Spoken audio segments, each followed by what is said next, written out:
Bonjour et bienvenue sur Business 24. Merci de suivre Parlons Qualité, votre magazine d'information qui fait l'apologie de la qualité, du concept qualité dans toutes ses composantes.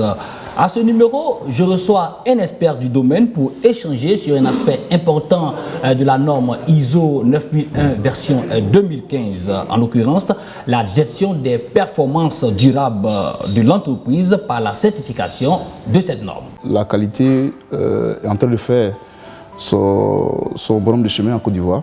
Dans une société en perpétuelle évolution où la concurrence devient de plus en plus rude entre entreprises, la qualité demeure une exigence pour permettre à celle-ci de compétir. Lorsqu'on est engagé dans une démarche qualité, certes, il y a un investissement. Espace d'échange sur la qualité des produits et services dans les entreprises et institutions. Parlons Qualité, votre nouveau magazine, désormais sur Business 24. Groupe Deriel International, une structure panafricaine développée par une équipe de consultants expérimentés, multisectorielle et pluridisciplinaire. Une équipe dont l'engagement est la réussite des projets de transformation de ses clients, de leurs organisations et de leurs processus et systèmes. Deriel est le premier cabinet en Côte d'Ivoire, spécialisé dans la mise en place d'un système de management basé sur des normes internationales, à être certifié ISO 9001 version 2015. Docteur Denis Aevolier, bonjour. Bonjour, monsieur. Merci d'avoir répondu à notre invitation. Je rappelle que vous êtes le directeur général de Deriel International Group, un organisme spécialisé dans l'accompagnement des entreprises à la mise en place d'un système de management de la qualité. Deriel est certifié ISO 9001 version 2008 depuis 2013 et depuis novembre 2015, ce cabinet est certifié ISO 9001 version 2015, la nouvelle norme. Merci d'avoir répondu à notre invitation. Merci. Alors, bien avant d'entrer dans le vif du sujet, je vous propose de suivre ce reportage que nous avons réalisé dans votre entreprise. Aujourd'hui, plusieurs entreprises, grandes, moyennes et même petites, se donnent les moyens pour entrer dans une démarche de certification. Les enjeux, selon elles, sont multiples. Instrument utile démontrant que votre produit ou service répond aux attentes de vos clients, la certification renforce votre crédibilité. Dans certains secteurs, elle est même une obligation légale ou contractuelle. En clair, une entreprise certifiée ouvre dans son sentier un boulevard d'opportunités. En allant à la qualité, donc à une démarche qualité, il y a d'abord au niveau interne. Au niveau interne, c'est la maîtrise des processus. Et surtout, on va à la qualité pour améliorer la satisfaction du client. Un élément très important lorsqu'on va à la qualité, c'est la maîtrise de ce que nous appelons les coûts de non-qualité. Une entreprise qui souhaite franchir le cap de la certification est guidée dans cette démarche par une structure ayant la compétence pour l'aider à réaliser cet objectif. Le groupe Deriel International en est une. Créé en 2007, cet organisme appuie le développement de la performance et de la compétitivité des organisations publiques et privées par la mise en place du système de management de la qualité basé sur des normes internationales. Ça fait à peu près 9 ans que nous existons et nous avons contribué à l'épanouissement de plusieurs entreprises, tant en Côte d'Ivoire que dans la sous-région. Le fait d'être à la certification nous-mêmes, c'est-à-dire Deriel International, nous permet de mesurer toutes les contraintes liées au processus de certification, d'évaluer les outils que nous utilisons et que nous utilisons chez nos clients, de les évaluer en interne et de les faire apprécier par des organismes certificateurs, ce qui nous donne une longueur d'avance sur nos concurrents. Certifié à la norme ISO 9001 version 2008 depuis 2013, le groupe Deriel International est devenu depuis novembre 2015 le premier cabinet en Côte d'Ivoire certifié ISO 9001 version 2015. Une expertise reconnue depuis quelques années tant au niveau national qu'international. La première distinction pour nous, c'est notre certificat ISO 9001 que nous avons eu en 2013 et le second que nous avons maintenant dans ce mois de novembre. L'audit vient de s'achever la semaine dernière. Et le deuxième trophée que je vous présente, qui est le trophée Arch of Europe, ce trophée qui nous a été attribué à Francfort en 2013. Pour une entreprise, se donner les moyens pour être en compétition sur des marchés internationaux, c'est après tout avoir une certaine crédibilité. La certification demeure à cet effet indispensable pour asseoir cette notoriété. Alors, nous sommes au 3e rendez-vous de Parlons Qualité pour être encore plus pédagogique par rapport à ce concept. Alors, nous vous demandons en tant qu'expert de nous définir la notion qualité. Alors, je dirais que la qualité existe depuis que le monde est monde, depuis la création. Et si on regarde bien dans la Genèse comment la création s'est faite, vous voyez qu'on a même dit dans la Genèse que Dieu, l'Éternel Dieu, a créé le monde en 6 jours. Et ce qui est intéressant dans cet aspect, c'est que, vous voyez, chaque fois, chaque jour que le Seigneur a créé quelque chose, il a regardé, il a dit c'était bon, et il est revenu, il a ajouté autre chose jusqu'à ce qu'on soit au 6e jour et qu'au 7e il se repose. Pour revenir à la qualité, pour dire que là, c'était le début de la qualité. Parce que ce que le Seigneur a fait, c'était ce que nous appelons aujourd'hui de l'amélioration continue. Alors, l'amélioration continue, c'est quoi? Pour revenir à la qualité, c'est qu'à chaque fois que quelque chose était créé, le Seigneur regardait pour savoir est-ce que cela satisfaisait à ses attentes. Oui, mais c'était une remise en cause. C'est toujours dit, on peut mieux faire. Alors, la qualité, pour définir la qualité, c'est vous dire que tout simplement la qualité, c'est la satisfaction des exigences. Et nous avons une norme, la norme ISO 9000, version 2015, qui définit la qualité pour que tout le monde soit d'accord. On a donné une définition de la qualité qui est universelle, qui est un ensemble de caractéristiques intrinsèques d'un service ou d'un produit à satisfaire des exigences. Voilà ce qu'on peut donner comme définition de la qualité. Alors, généralement, on le dit, ceux qui sont plus concernés, ce sont les entreprises, les organisations, les institutions. Alors, quel avantage pour une entreprise d'aller en démarche de certification? Alors, pour une entreprise, aller en démarche de certification, en démarche qualité d'abord, et puis en démarche de certification, présente de nombreux avantages. La première chose, c'est que l'entreprise va améliorer sa productivité, va améliorer, ou du moins réduire les dysfonctionnements, réduire ce que nous appelons les coûts de non-qualité. À partir de ce moment, on voit tout de suite que l'entreprise, ayant mieux maîtrisé ses processus internes, ayant réduit les dysfonctionnements, ayant réduit les coûts de non-qualité, l'entreprise va augmenter ses marges. Et non seulement cela, le système impose une amélioration telle que l'entreprise va gagner plus de marché. Alors, le dire comme ça, c'est facile. C'est vrai que on peut dire, mais comment l'entreprise peut augmenter ses marchés, peut réduire ses coûts de non-qualité? Et bien sûr, ce sont les exigences contenues dans la norme qui imposent à cette entreprise d'aller de l'avant. Et en allant de l'avant, en appliquant les critères qui sont dans cette norme, évidemment, on arrive à de très très bons résultats. Alors, on va juste continuer. Alors, qu'est-ce qui caractérise, nous l'indiquons tantôt, nous parlons pour cette émission de la norme ISO 9001 version 2015. C'est une nouvelle norme qui je crois, existe depuis septembre 2015. Depuis septembre, oui. Juste avant, on avait la norme ISO 9001 version 2008. Alors, qu'est-ce qui caractérise cette nouvelle norme de l'ancienne, la 2008? Alors, il y a une évolution au niveau des normes. La norme ISO 9001 a été, la première version est sortie depuis 1987. Ça a été la première version.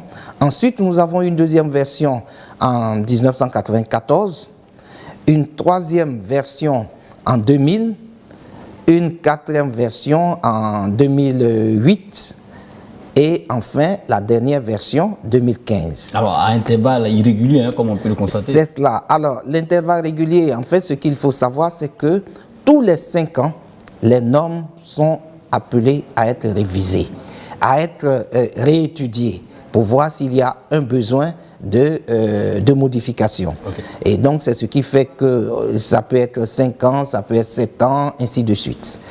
Et pour la version 2015, qu'est-ce qui différencie la version 2015 de la version 2008? Il faut dire que selon les évolutions, il y a toujours une valeur ajoutée qui est apportée à la norme. Alors, cette valeur ajoutée, alors quand on prend la version la version 87, la première version, c'était une norme à procédure. On avait mis en place que des procédures. C'est-à-dire la norme exigeait d'utiliser des procédures. Ensuite, on est passé à la version 94, donc 7 ans après. Et cette version 94 a encore utilisé les procédures. Mais lorsqu'on est passé à la version 2000, alors on a ajouté la notion de processus. Expliquez-nous un peu la différence entre processus et procédure. Voilà, d'accord. Alors, un processus, c'est un ensemble d'activités, dans sa définition, c'est un ensemble d'activités corrélées ou interactives qui transforment des éléments d'entrée en éléments de sortie. Ça veut dire quoi? Ça veut dire qu'on veut savoir l'activité pour avoir le produit, quelles sont les différentes étapes pour obtenir le produit. Ça, c'est le processus. Ce sont les étapes pour obtenir le produit ou le service délivré au client. Un exemple concret, une boîte de conserve. Alors, un exemple concret, alors si on prend une tablette de chocolat, alors la tablette de chocolat, c'est le produit. Maintenant, quelles sont les étapes pour obtenir cette tablette de chocolat qui est vendue au client? Alors, on va avoir la matière première. Donc, cette matière première aussi a ses étapes. Et ces étapes peuvent constituer un processus. Maintenant, quand on a cette matière première, ça va rentrer, qui va être travaillée, ça va rentrer dans l'industrie, dans la chaîne de production. Et par la chaîne de production, il y a différentes étapes également, jusqu'à ce qu'on va ajouter les ingrédients et sortir la tablette. Là, ce sont des étapes. Ça, c'est un processus. Maintenant, la procédure. Alors, la procédure, on nous dit, c'est la manière spécifiée de réaliser un processus ou une activité. Ça veut dire quoi? Ça veut dire qu'on a les étapes, c'est le processus. Maintenant, comment? C'est la question, comment on le fait? Ça devient une procédure. C'est-à-dire, on dit, la tablette, la tablette arrive, la tablette doit être une tablette avec du lait. Donc une tablette lactée. Alors à partir de ce moment, comment on met le lait dans le cacao, dans la pâte de cacao pour que ça devienne une tablette lactée? Le comment, c'est la procédure. La version 2015 est plus pratique en fait. La version 2015 contient toujours les processus. On a mis également l'accent sur les processus, mais la version 2015 a d'autres éléments très important qui change de la version 2008, à savoir, bien sûr, première chose, cette norme demande que l'organisme aujourd'hui connaisse son contexte, c'est-à-dire le contexte de l'organisme. Alors, les organismes fonctionnent en général dans un environnement immédiat. L'environnement immédiat, c'est quoi? C'est l'environnement où se font les échanges. C'est-à-dire, c'est l'environnement où il y a les achats, donc le client il vient, il achète, l'environnement où on produit, où il y a le fournisseur, donc les fournisseurs nous fournissent la matière première ou tout ce qu'il y a, on transforme et on vend. Voilà l'environnement immédiat. La norme version 2015 nous dit l'entreprise doit faire très attention.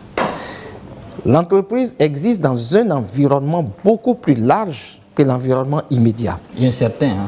Et exactement. Et peut être, donc ces résultats peuvent être affectés par cet environnement qui est beaucoup plus large, qu'on appelle le contexte. Un exemple de ce contexte, ça peut être un contexte carrément traditionnel, qui peut avoir une influence. ça peut être le climat, ça peut être la politique la politique du pays qui peut avoir une influence sur l'entreprise. Et donc, la norme nous dit l'entreprise doit connaître son contexte avant même de fixer ses objectifs. Parce que les objectifs peuvent être carrément soit anéantis par ce contexte qu'on ne maîtrise pas. On va marquer juste une pause pour annoncer une rubrique, le conseil d'experts. C'est l'avis d'une personne extérieure qui aussi maîtrise la question.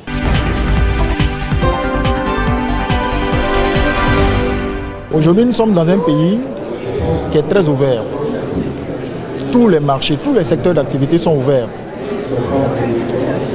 Toutes les entreprises, quelle que soit la taille, quelle que soit leur taille, sont confrontées à une rude concurrence.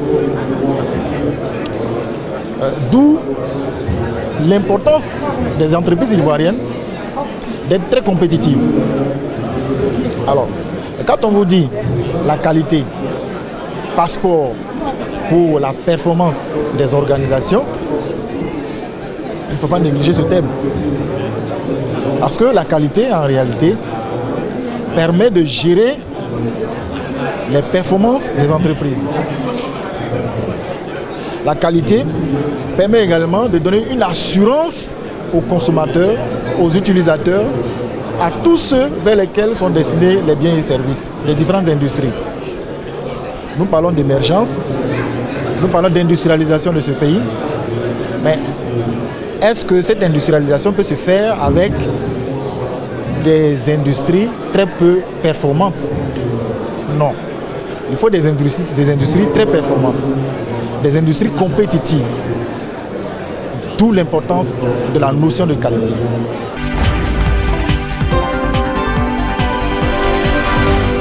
Alors, retour sur ce plateau, nous sommes avec Dr Denis Aevolier, expert qualiticien. Nous parlons de la norme ISO 9001 version 2015 et docteur nous faisait la différence entre l'ancienne version, la 2008 et la 2015. On continue l'argumentaire.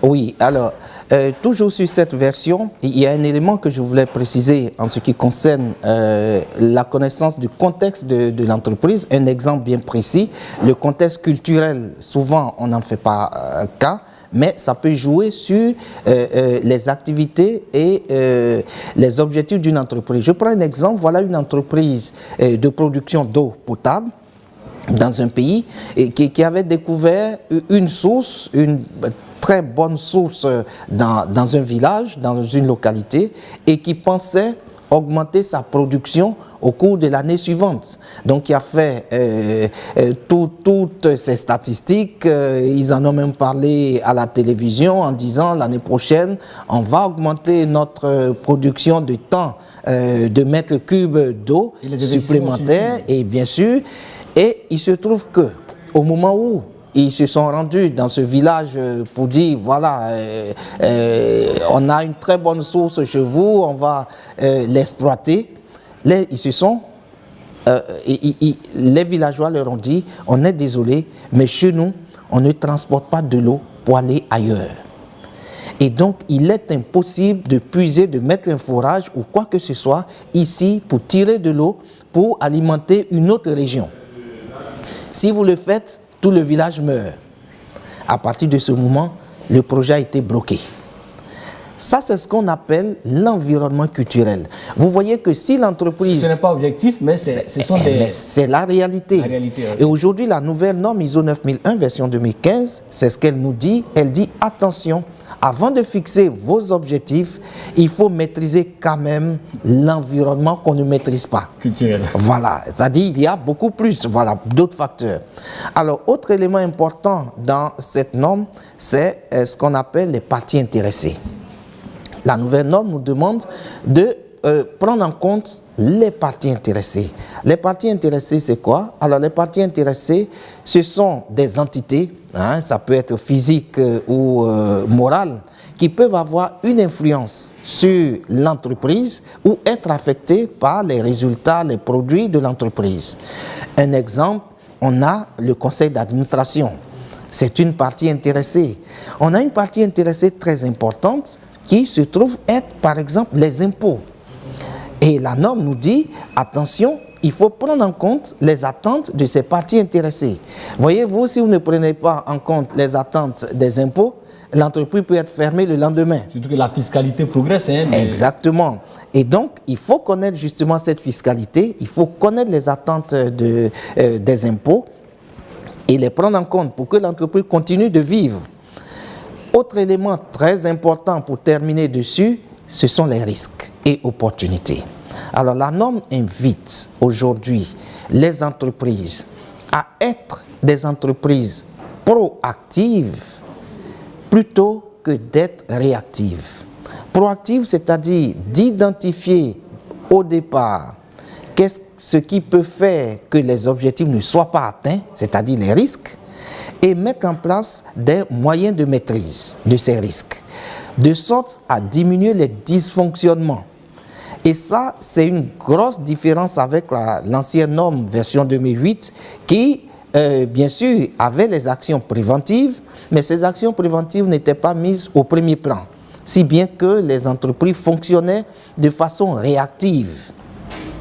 Donc on fonctionnait, il y avait des non-conformités et on corrigeait, on mettait en place des actions correctives. Mais tout ça, c'est une perte de temps. Et aujourd'hui, la norme demande à ce qu'on mette l'accent sur les actions préventives, sur les risques. Bien sûr, on associe les opportunités aux risques. La norme invite également les entreprises à être très vigilantes et à profiter des opportunités. C'est-à-dire ne pas avoir la tête baissée, mais profiter des opportunités. Et là où il y a des risques, la norme invite à voir est-ce que derrière ce risque, il n'y a pas une opportunité. Voilà donc des éléments très importants que la norme conseille aujourd'hui dans cette nouvelle version. Alors, nous sommes presque à la fin de cette émission. Nous allons parler très rapidement des nouvelles tendances. Vous en avez déjà parlé au niveau, bien évidemment, des risques et opportunités. Alors, on parle maintenant de la nouvelle tendance qui nous dit comme ça, il faut désormais pour l'entreprise aligner la démarche qualité aux pratiques managériales pour mieux servir la stratégie de l'organisation. Un commentaire? Oui, alors c'est quelque chose de très important, de fondamental même pour l'entreprise, en ce sens qu'aujourd'hui, on demande à ce que l'entreprise définisse sa vision, le manager définisse sa vision. À partir de cette vision, définir la stratégie. À partir de la stratégie, sortir la politique. La politique ou les politiques, parce que ça peut être une politique qualité, ça peut être une politique environnementale, une politique de gestion des ressources humaines. Donc sortir la politique ou les politiques et derrière tout ça, sortir les objectifs. Et ce sont ces objectifs-là que le personnel va mettre en œuvre, bien sûr, avec les ressources que le manager va apporter. Et donc, voilà l'alignement stratégique qui part depuis la vision à la définition de la stratégie. Et de ces stratégies, on va sortir la politique. De la politique, on va définir les objectifs et les objectifs vont être mis en œuvre par le personnel. Et à partir de ce moment, la stratégie va être opérationnalisée. Ce qui n'existe pas toujours dans les entreprises et souvent, chose paradoxale, beaucoup d'entreprises tiennent la stratégie pour quelque chose de secret. Mais la stratégie ne doit pas être secrète du tout. Le personnel est là pour mettre en œuvre la stratégie. La vision doit être partagée. Et bien sûr, et donc cette vision doit être partagée, cette vision doit être traduite à travers la stratégie, la politique, et donc il y a cet alignement stratégique qui est demandé aujourd'hui par la nouvelle version. Alors, autre point important de cette tendance-là, ISO 9001, version 2015, recommande d'évaluer et améliorer les performances du système de management de la qualité. Oui, bien sûr. Alors, à la fin, pour savoir si une entreprise est performante, c'est la mesure. C'est la mesure des performances. Ça veut dire qu'au bout, il faut avoir des indicateurs de mesure. Le système qualité, c'est un système à mesure. Il faut avoir des indicateurs de mesure pour savoir où on est arrivé. Et bien sûr, lorsqu'on a défini des objectifs, il faut pouvoir mesurer si on atteint ces objectifs. Mais pour mesurer si on atteint ces objectifs, ce sont les indicateurs. Et donc, mesurer les indicateurs. Et bien sûr, pour le manager, il est important que le manager ait ce qu'on appelle les KPI, c'est-à-dire des indicateurs clés de performance. S'il n'a pas ces indicateurs clés de performance, il ne saura jamais s'il est performant ou non. Alors la semaine prochaine, nous allons revenir en détail sur ces mesures-là. Alors je rappelle pour nos téléspectateurs que nous avons 2 rendez-vous avec Dr Denis Aevolier. Pour ce premier numéro, on a eu assez d'informations sur la nouvelle norme, les mesures de la nouvelle norme ISO 9001 version 2011. La semaine prochaine, on reviendra encore pour avoir d'autres informations. Et rassurez-vous, nous serons encore là pour ces informations-là. La qualité est en train de faire son bonhomme de chemin en Côte d'Ivoire. Dans une société en perpétuelle évolution où la concurrence devient de plus en plus rude entre entreprises, la qualité demeure une exigence pour permettre à celle-ci de compétir. Lorsqu'on est engagé dans une démarche qualité, certes, il y a un investissement. Espace d'échange sur la qualité des produits et services dans les entreprises et institutions. Parlons qualité, votre nouveau magazine, désormais sur Business 24.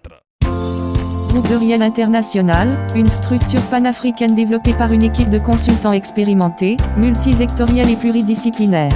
Une équipe dont l'engagement est la réussite des projets de transformation de ses clients, de leurs organisations et de leurs processus et systèmes. De Riel est le premier cabinet en Côte d'Ivoire, spécialisé dans la mise en place d'un système de management basé sur des normes internationales, à être certifié ISO 9001 version 2015. Alors nous sommes au terme de cette émission. Nous étions avec un expert qualiticien, Dr Denis Aevolier. Il est le directeur général de Riel International, un organisme qui accompagne à la certification. Je rappelle que ce cabinet est le premier cabinet ivoirien certifié ISO 2008 version 2011 depuis 2013 et aussi le premier cabinet ivoirien certifié ISO 9001 version 2015 depuis novembre 2015. Voilà, merci d'avoir répondu à notre invitation.